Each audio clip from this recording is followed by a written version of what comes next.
नमस्कार, मैं प्रीति Sharma Vidya Niketan Birla public school Pilani में वरिष्ठ हिंदी अध्यापिका के पद पर कार्यरत हूँ। मैं आपके सामने प्रस्तुत करने जा रही हूँ वसंत हिंदी भाग 1 कक्षा 7 से पाठ 13 एक तिनका। और इस कविता के कवि हैं अयोध्या सिंह उपाध्याय।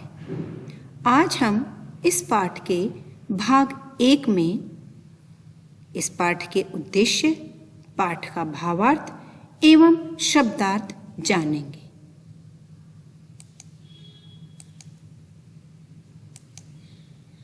आइए सबसे पहले हम इस पाठ के उद्देश्यों पर चर्चा करते हैं। छात्र कविता का सस्वर वाचन करने में सक्षम हो पाएंगे। छात्रों के शब्द भंडार, चिंतन एवं तर्क शक्ति का विकास होगा। छात्र पुनरावृत्ति के माध्यम से प्रश्नों के उत्तर देने में सक्षम हो पाएंगे। आइए अब हम कविता का सारांश जानें। इस कविता के अनुसार एक दिन कवि बड़े घमंड के साथ अपने घर की मुंडेर पर खड़े होते हैं। तभी उनकी आंख में एक तिनका आकर गिर जाता है। उन्हें बड़ी तकलीफ होती है और जैसे तैसे तिनका उनकी आंख से निकल जाता है। तिनके के निकलने के साथ ही कवि के मन से घमंड भी निकल जाता है और उन्हें सरल जीवन जीने का महत्व समझ आ जाता है। एक तिनका कविता में कवि हरिओत जी ने हमें घमंड ना करने की सलाह दी है। आइए इस पाठ के शब्दार्थ जानें। मुंडेर, छत के चारों ओर की दीवार। झिझक, संकोच।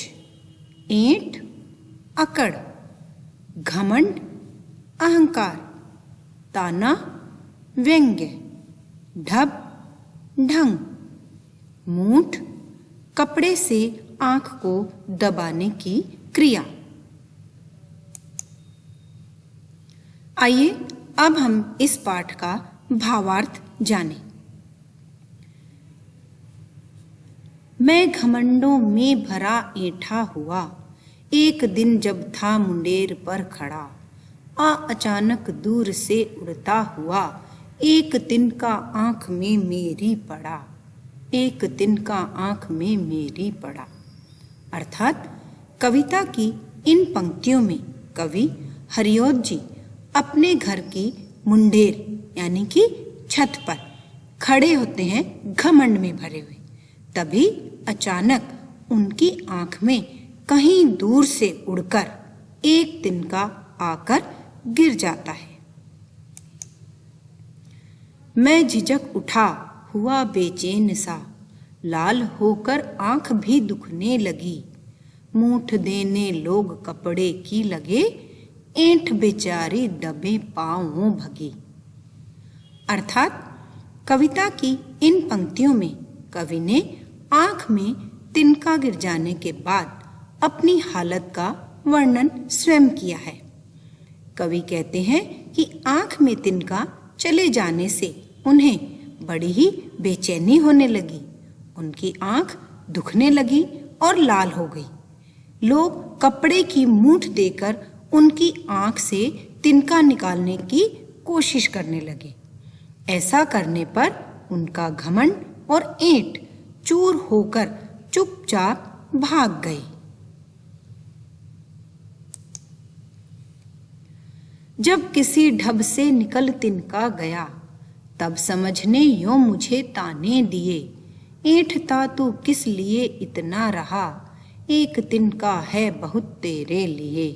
एक तिनका है बहुत तेरे लिए। अर्थात इन पंक्तियों में कवि हरिओत जी ने तिनका निकल जाने के बाद अपनी हालत का वर्णन किया है। वो इन पंक्तियों में कहते हैं कि जैसे तैसे उनकी आंखों से तिनका निकल तो गया, लेकिन इसके बाद उन्हें मन में एक ख्याल आया कि उन्हें घमंड नहीं करना चाहिए था। उनका घमंड तो एक मामूली तिनके ने ही तोड़ दिया। इन पंक्तियों के माध्यम से कवि हमें भी घमंड नहीं करने का संदेश दे रहे हैं। चाहे इंसान कितना भी बड़ा हो जाए, उसका घमंड चूर चूर हो ही जाता है। पाठ के भाग 1 में आज के लिए इतना ही। पाठ के भाग 2 में हम प्रश्न अभ्यास पर चर्चा करेंगे। धन्यवाद।